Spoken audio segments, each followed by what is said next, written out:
এইভাবে ওটা হয়ে গেছে, এটা করে ও বেরিয়ে গেছে, তখন অনেক সময় লাগবে।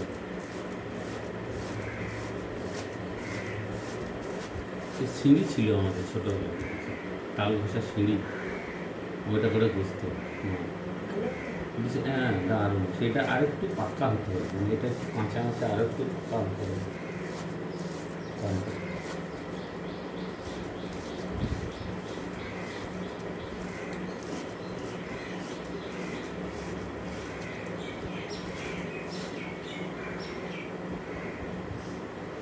বেশি বড় নয়, ছোটো বানা,